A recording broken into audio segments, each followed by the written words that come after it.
Hello everyone, welcome to tech with Ranjan, presented by Advait education ANJ exams and powered by gate academy. इस session में हर बार की तरह आज भी एक गवर्नमेंट जॉब वैकेंसी आप लोगों के साथ डिस्कस करने आया हूँ। हालांकि ये गवर्नमेंट जॉब वैकेंसी जो है इससे जुड़ा हुआ पोस्ट लास्ट टाइम कुछ दिन पहले भी आपको इसी चैनल पर मिला हुआ है। उसके साथ फिर से एक और वैकेंसी आई हुई है इन PGCIL। ये जो PGCIL की वैकेंसी आई है that is coming right away from for NR regions, for northern regions के लिए वैकेंसी आई हुई है। तो चलिए इसका पूरा नोटिफिकेशन आपके साथ डिस्कस कर लेते हैं। पावर ग्रिड नॉर्दर्न रीजन, पिछली बार सदर्न रीजन की वैकेंसी आई हुई थी। इस बार आप देख सकते हैं नॉर्दर्न रीजन की वैकेंसी आई हुई फॉर ट्रांसमिशन सिस्टम 2। तो NR2 के नाम से आपको इसका जो PDF है वो भी इसकी ऑफिशियल वेबसाइट पर देखने को मिल जाएगा। इस वैकेंसी की मैं अगर बात करूं तो लेह लद्दाख और जम्मू कश्मीर के रीजन के लिए भी यहाँ पर रिक्रूटमेंट हो रहा है। Apart from that overall regions के लिए भी यहाँ पर अलग से पोस्ट है। पोस्ट की अगर मैं बात करूँ तो 23 सीट्स जो है वो आपको दिखाई देगा डिप्लोमा ट्रेनिंग इलेक्ट्रिकल। ये ओवरऑल रीजन्स के लिए है, जबकि लद्दाख कश्मीर का जो रीजन है, लद्दाख रीजन और कश्मीर रीजन जो है उसमें इलेक्ट्रिकल और सिविल की सारी ओवरऑल मिला दूं अगर मैं, तो टोटल 19 सीटें हैं, जिसमें कि सिविल की आपको 5 सीटें दिखाई देंगी। डिप्लोमा ट्रेनिंग सिविल जो है ये ओवरऑल 3 है, और लद्दाख रीजन के लिए अगर बात करूं तो सिविल की 2 पोस्ट है यहाँ पर। वहीं अगर diploma training electrical for Kashmir region बात करूं तो 5 है, और लद्दाख रीजन के लिए देयर आर टोटल 9 सीट्स। ठीक है, और ओवरऑल वहां पर 23 सीट्स है फॉर अदर स्टेट्स। ठीक, अब apart from that next thing, तो प्रीवियस वैकेंसी जो थी वो किस कैटेगरी के लिए थी और किस रीजन वाइज थी, कैसा ओवरऑल था, उसका अगर डिटेल आपको जानना है तो यहाँ पर आपको आई बटन पर ये डिटेल और उस वैकेंसी का लिंक, उस वैकेंसी का जो वीडियो है उसके लिंक आपको मिल जाएगी, जो इसी चैनल पर एग्जैक्टली है। आगे अगर मैं बात करूँ कि इस पोस्ट पर, तो देखिए यहाँ पे क्लियर लिखा हुआ है कि the candidates applying for the post IDs 2, 3 and 5 will generally be posted in power grid establishments in respective location only। यानी अगर पोस्ट 2, 3 और 5 के लिए आपने ऑप्ट किया है तो लद्दाख एंड कश्मीर रीजन में आता है वो, और वो आपकी पोस्टिंग एग्जैक्टली उसी रीजन में होती है। Apart from that post number 1 and 4 के लिए अगर आप ऑप्ट करते हैं तो ये ओवरऑल है, ये अदर स्टेट्स पर आपको उनके ऑफिस पर प्लेस किया जा सकता है।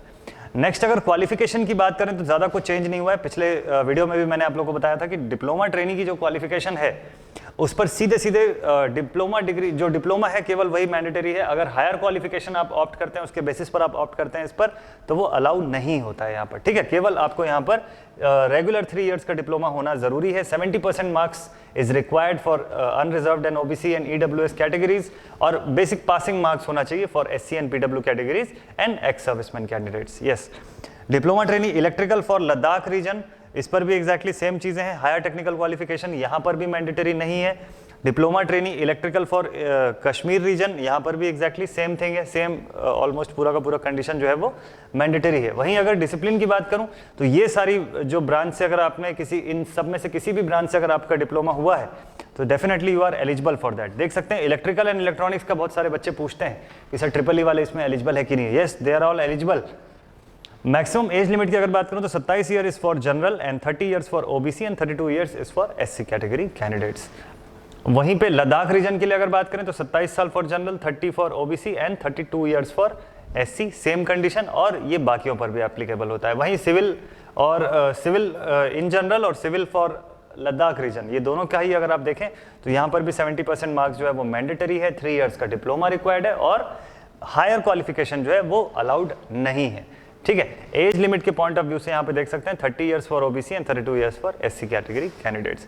कंपनसेशन की बात करें तो इसमें भी बहुत ज़्यादा कुछ चेंज नहीं हुआ है। इनिशियली आप ट्रेनिंग ड्यूरेशन पर रहते हैं, और ट्रेनिंग पर आपका जो स्टाइपेंड जो रहता है दैट इज 27,500 पर मंथ, और अपनी ट्रेनिंग कंप्लीट करने के बाद, सक्सेसफुल कंप्लीशन ऑफ ट्रेनिंग के बाद आप अपॉइंट होते हैं on the post of junior engineer grade 4 at S1 level in supervisory category. तो उस पोस्ट पर आपकी सैलरी हो जाएगी 25,000 से लेके 1,17,500 पर मंथ की सैलरी। तो बहुत अच्छा एक सैलरी पैकेज यहाँ पर हो सकता है।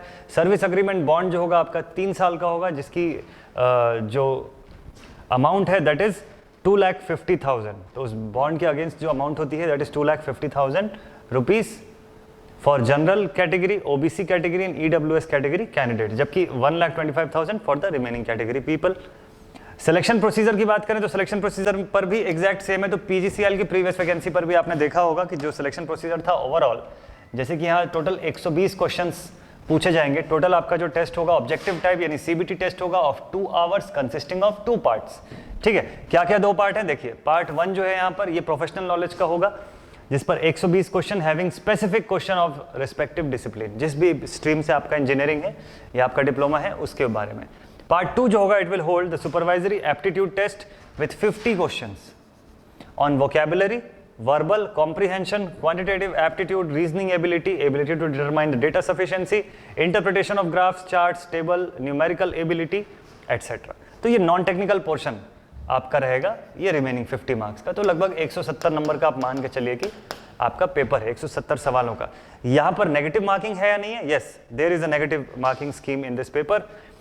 आपको मिनिमम 40% मार्क्स स्कोर करना होगा रिटर्न में with at least 30% marks in part 1 and 2 separately. Unreserve category के कैंडिडेट्स के लिए ये मैंडेटरी कंडीशन है, रिजर्व कैटेगरी के लिए ये 30% हो जाता है बस।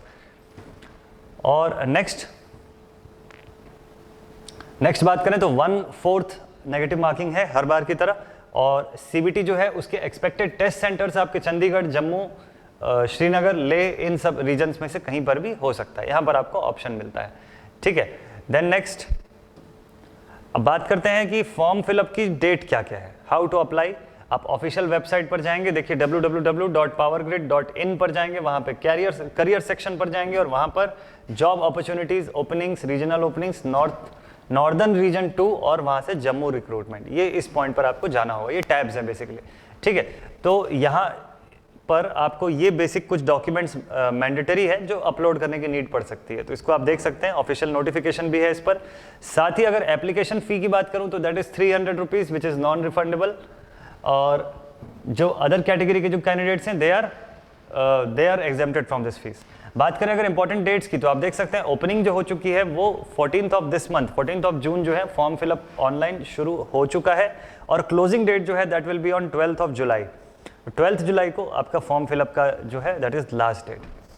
बात करें cut off for the purpose of upper age limit, qualification and reservation, वो उसका जो डेट है वो भी एग्जैक्टली सेम है, 12th of July. Date of written examination या सीबीटी जो है एटलीस्ट उसका भी टेंटेटिव डेट दिया जा चुका है, सो दैट कि आपकी प्रिपरेशन जो है वो आप प्रॉपर वे में कर सकें। तो it is approximately around 3rd week of August, यानी लगभग 22 अगस्त के आसपास का ये एक टेंटेटिव डेट यहाँ पर प्लान किया गया है, ठीक है। So this was all about this new recruitment of power grid. I hope कि ये वैकेंसी आप लोग के लिए यूजफुल साबित होगी और इसका आप लोग इस अपॉर्चुनिटी का अच्छा आप लोग इसका इस्तेमाल कर पाएंगे। चलिए मिलते हैं आप सभी स्टूडेंट से अगले सेशन पर। Till then, thank you very much students.